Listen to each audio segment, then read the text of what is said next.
Welcome to Sales Talk for CEOs. I'm glad you're here. I'll be interviewing CEOs who have successfully scaled their B2B sales organization. In each episode, I'll start by uncovering the sales background of each CEO, dig into the strategies they use to build their sales organization, and wrap it up with what the future holds. We'll cover the good, the bad, and the ugly of scaling a sales organization. I'm your host, Alice Hyman. Today is the first anniversary of Sales Talk for CEOs. It's exciting. I can't believe I've been doing this for a year.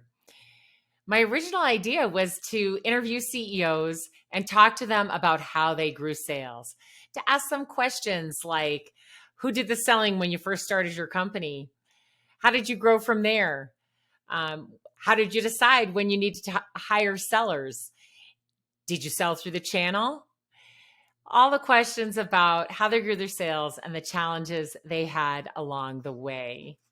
And we heard from some great CEOs, Exactly CEO Chris Cabrera, Speckit CEO Melanie Fillet, John Farrar from Nimble, and Mario Martinez from Vengresso. I'm sure some of you have listened to some of those podcasts, and they really shared a lot of great ideas that everyone could use.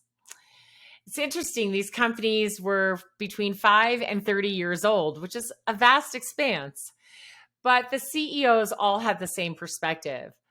From the beginning, when they were doing all of the selling, to when their companies grew and they had a sales organization, they all believe that they will always have a role in sales, but that role will change as the company matures. And so from being the only seller when you start your company to being the person who is running point and making ways so that sellers can do their job, as well as meeting with important customers, your role absolutely changes. And of course, these CEOs learned some other things along the way and had some challenges, especially with things like hiring salespeople and sales leaders. But I'm delighted to say my podcast has been a success and I'm still here. You listened, and that was what was important. So I kept going. And on that, I built the idea that I would share with you some expertise from thought leaders that I know who can help you increase your sales. And so I brought on Park Howell to talk with you about sharpening your message. And I talked with Lisa Magnuson about landing really large deals. And I talked with Richard Metcalf about going from incremental growth to exponential growth in the complex sale. So those are exciting episodes. They're the expert series. And if you've listened to some of those, I'm sure you've gotten some great ideas as well. But today's the beginning of a new segment. This is where it's just you and me. And this is not the easiest thing to do. I've probably recorded this 10 times before I got the one that I was satisfied with. So what I want to do, though, is spend some time talking to you about insights on topics that will elevate your sales. So the topic for today is making sales easier, something everyone wants to do. And what CEOs need to know is that sales should not be hard. And if it is hard, it's probably because there's lack of alignment between the way your buyers buy and the way your company sells. Sales shouldn't be hard, and if it is, it's time for a change. I believe that alignment is the key to this. But aligning your sellers with the buyer's buying process, or what we call the buyer's journey sometimes, is going to be really hard if your own sales and marketing department isn't aligned. And if everyone in your company isn't really focused on the customer and you have a customer-focused culture. I'm guessing that most of the things that are on your mind about sales and about the way your buyers buy are probably outdated.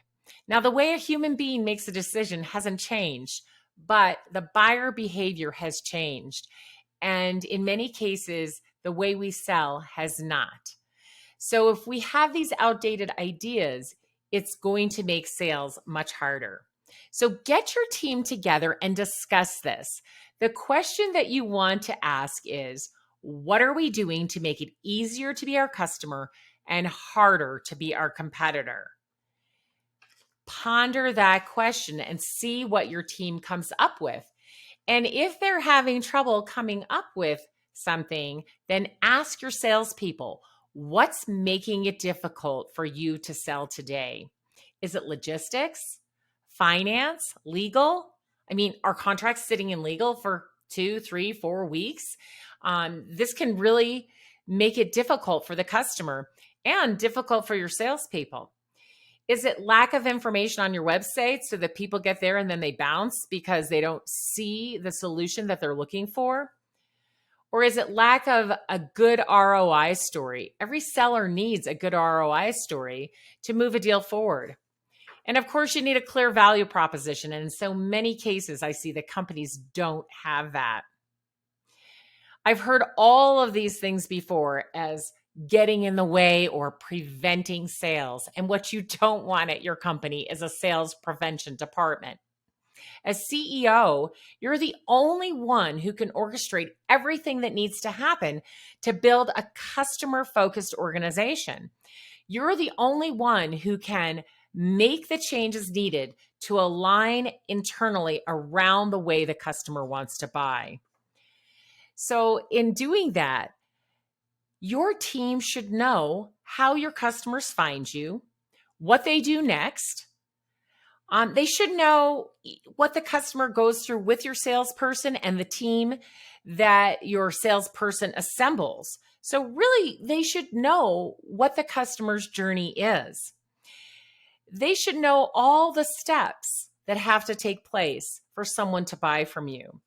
And they should know what buyers go through on their own side with all the research that they need to do, the validation, the consensus that all the multiple buying influences have to come to before they can make a purchase. Now, if they don't know that, and they don't know how to map the buyer journey correctly, then you're going to have to go out and ask your customers, hey, we need to understand how you're finding us and how you're deciding to buy from us and all the steps in between. So you may want to do a customer survey and ask those questions. And even if your team can map the customer journey and feels pretty sure about it, you still may want to go out and ask your customers to confirm that. So it's your job to figure out how to make it easier for your customers to buy from you. And that will make it easier for your sellers to sell. Remove the roadblocks and orchestrate alignment. Make sure that salespeople have the time to do what they do best. It's crazy to me, but in sales organizations all over the world, I see sellers spending 50% or more of their time doing administrative work that really could be automated or done by someone else. And they're not spending enough time talking to the people who can buy from them and moving deals forward. So make sure that your sellers have time to sell. At least 50% of their time should be spent selling, and 80% would be optimal. So they need to spend time talking to the people who can buy from them, guiding them through the process, assembling teams to help them make a good decision and purchase. Sales shouldn't be hard. If it is, it's time for a change. So this is a great way for me to start another year of Sales Talk for CEOs. Thank you so much for listening. Stay tuned for more lessons from great CEOs, valuable insights from experts, and my ideas on how to elevate your sales to increase your valuation. Thanks for tuning in to Sales Talk for CEOs. You can find me at alicehyman.com. Be sure and connect with me on LinkedIn and let me know that you heard the show. If you found value in today's episode, please subscribe, write a review, and share the show with another CEO.